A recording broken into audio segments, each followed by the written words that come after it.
Hayden Karen, the video circulating social media and news outlets shows the three law enforcement officers striking Randall Worcester in the head and body several times before a bystander filming called out for them to stop.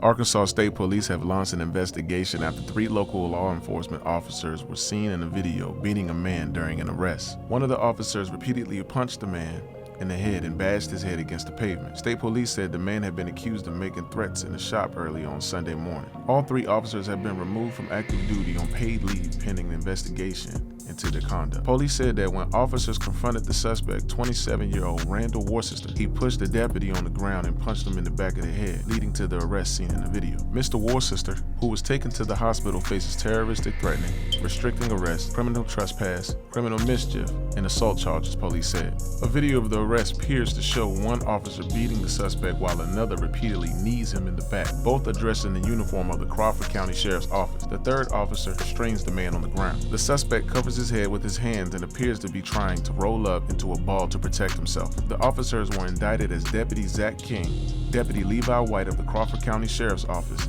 and Mulberry Police Officer Thale Riddle. The clip has been viewed millions of times on social media. A woman who was not seen in the video can be heard saying, "Don't beat him, he needs medicine." One officer responds while pointing at her, and another orders her to get in her car. The person who posted the video online said her sister witnessed the altercation in the town of Mulberry. Crawford County Sheriff Jimmy DeMonte said his office is cooperating with all suspects of the probe launched by Arkansas State Police and the FBI. The conduct that appears in the video that is circulating is not indicative of the Crawford County Sheriff's Department or any law enforcement agency in the area, Mr. DeMonte told reporters on Monday. "We condemn all violence against any civilian or any person being detained by the sheriff's office," he continued. In a statement released Sunday evening, Mulberry Police Chief Shannon Gregory said, "The city of Mulberry and the Mulberry Police Department takes these investigations very seriously." Arkansas governor said Sunday night on Twitter that the incident in the Crawford County will be investigated based on the video evidence and the request of the prosecuting attorney. Now, the attorneys of Randall Worcester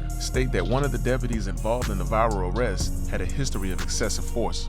2 days after the video went viral, attorneys for Randall Worcester are claiming one of the deputies involved has a history of violent arrest. On August 23rd, Kerry Jernigan and David Powell worked to draw attention to other arrests involving Crawford County Sheriff's Office Deputy Levi White. White was one of the three law enforcement officers seen in the video arresting Worcester, along with fellow deputy Zach King and Mulberry Police Department Officer Thale Riddle. Jernigan and Powell spoke very little about Worcester during the news conference other than saying he was recovering. The attorneys insisted focus on two other clients, Teddy Wallace and Tammy Nelson. They claimed Wallace and Nelson had also been subject to arrest and brutally beaten by White. "There's something going on, and we need to get it addressed," Jernigan said before introducing Wallace and Nelson. The attorneys stressed they did not think the use of excessive force was routine in Mulberry or the county.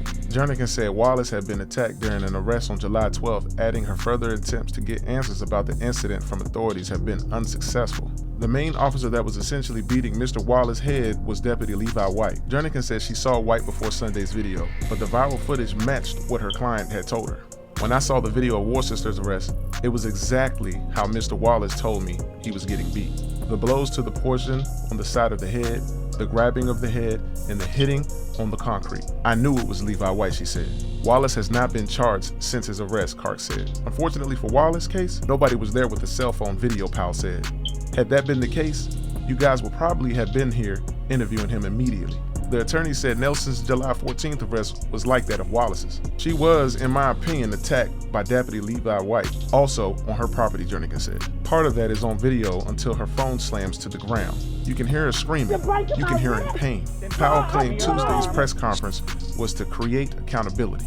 Incidents get swept under the rug, so thankfully, some of it is coming to light. "Hopefully some changes get made locally," he said. The conference came after attorney Russell Wood released a statement on Monday, August 23rd, on behalf of White and King, claiming the sheriff's department has more video that has not been released. He said White was responding to a person matching the description of a suspect that threatened to cut a woman's face off with his knife. Wood stated Worcester provided a false identity to the deputy. "Such a violent suspect cannot be allowed to remain unrestrained." Worcester was freed on bond Monday from the Crawford County Detention Center. White and King have been suspended, while Riddle is on administrative leave. Now, this one right here, you can see how this story is turning out. Comes to find out, one of the officers, he's not new to this. This is what he do. Thank God that somebody was actually there to record it and see how this beast can act. This should be an open closed case for the attorneys, if you ask me. The times that we in now, everybody's recording. You gotta sit here and know your rights as a civilian. You should know